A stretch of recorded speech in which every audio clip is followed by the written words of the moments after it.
దేవుని ఘనమైన నామమునకు స్తోత్రములు. ఈ వాగ్దానమును వింటున్న మీకందరికీ మన ప్రభువును ప్రియ రక్షకుడైన యేసుక్రీస్తు నామములో శుభములు, మా హృదయపూర్వకమైన వందనములు. ఈరోజు మీ కొరకైన దేవుని వాగ్దానము సామెతల గ్రంథము 10వ అధ్యాయము 24వ వచనము. భక్తిహీనుడు దేనికి భయపడునో అదే వాని మీదకు వచ్చును. నీతిమంతులు ఆశించున్నది వారికి దొరుకును. మంచి దేవుడైన యేసయ్య ఈ మంచి వాగ్దానమును నేడు మనందరి జీవితములలో నెరవేర్చునుగాక. ఆమేన్. ఈ వాగ్దానమును మనము పరిశీలిస్తే పైకి భక్తి కలిగిన వారి వలె ఉండియు దాని శక్తిని ఆశ్రయించని వారును, భక్తిహీనులను అనగా భక్తి లేని వారును, వేషధారణ భక్తిని చేస్తున్న వారును వారి జీవితాలలో వారికి ఏది జరుగుతుందని భయపడతారో అదే వారికి ఎదురవుతుంది. వారిలో ఎంత మాత్రమును భక్తి లేని హేతువు చేత వారి మీదకు ఏదైనా శ్రమ వచ్చినప్పుడు ప్రభువు కూడా అనుమతి ఇస్తారు.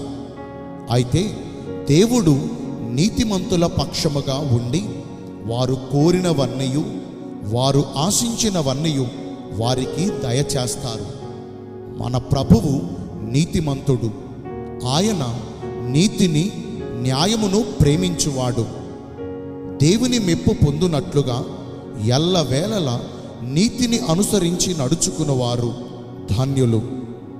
ఈ లోక మాలిన్యము తమకు అంటకుండా, దుర్నీతితో సాంగత్యము చేయకుండా, అల్పమైన ఈ లోక పాప భోగముల కొరకు ఆరాటపడకుండా ఎందరైతే జీవాధిపతి అయిన దేవుని దృష్టికి నీతిమంతుని వలె ప్రవర్తిస్తారో అట్టి వారిని ఆయన నిశ్చయముగా ఆశీర్వదించి వారికి ధన్యకరమైన జీవితమును దయచేస్తారు.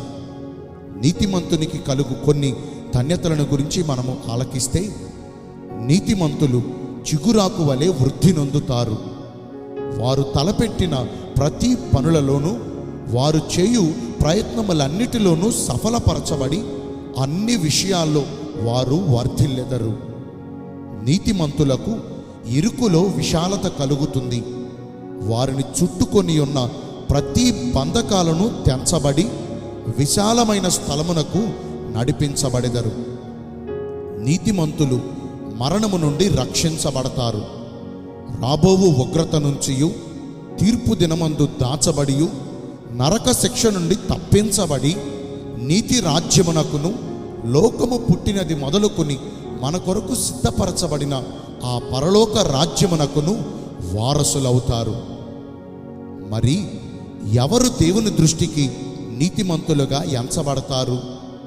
మొదటిగా ఈ పరిశుద్ధ గ్రంథములోని వాక్యములను చదువుట మాత్రమో వినుట మాత్రమో కాకుండా వాక్యానుసారముగా నడుచుకొనుచు ఎల్లవేళలా దేవుని యందు భయభక్తులు కలిగి సమస్త విషయాల్లో దేవుని దృష్టికి అనుకూలమైన భక్తిని చేయాలి. రెండవదిగా మన పాపములను మనము ఒప్పుకుని విడిచిపెట్టిన ఎడల ఆయన నమ్మదగిన వాడును నీతిమంతుడును గనుక మన పాపములను క్షమించి సమస్త దుర్నీతి నుండి మనలను పవిత్రులనుగాను నీతిమంతులనుగాను చేస్తారు. నేను మీ అందరి కోసం ప్రార్థన చేస్తాను. పరిశుద్ధుడును ప్రేమ కలిగిన మా ప్రియ పరలోకపు తండ్రివైన దేవా, మీ కృప కలిగిన ఘనమైన నామమును బట్టి నిండు మనసుతో కోట్ల కొలదిగా మీకు మా కృతజ్ఞతాస్తుతులు, స్తోత్రములు, వందనాలు చెల్లిస్తున్నామయ్యా. నీతిమంతుని మీదకి ఆశీర్వాదములు కలుగుతాయని ఇంతవరకు ఈ వాగ్దానము ద్వారా తెలియజేశారు. వాక్యానుసారముగా నడుచుకుని మీ ఆశీర్వాదములతో నింపబడే కృపను నేడు మాకందరికీ దయచేయండి. ఈ రోజున ఎందరైతే పుట్టినరోజులను, వివాహ దినములను, ఇతరమైన శుభకార్యములను జరిగించుకుంటున్నారో వారందరికీ మెండైన దీవెనలు కుమ్మరించమని, మీ రాకడ కొరకు మమ్మను సిద్ధపరచమని యేసుక్రీస్తు ప్రశస్త నామమున ప్రార్థించి వేడుకొనుచున్నాను మా ప్రియ పరలోకపు తండ్రి. Amen. May God bless you all. Thank you.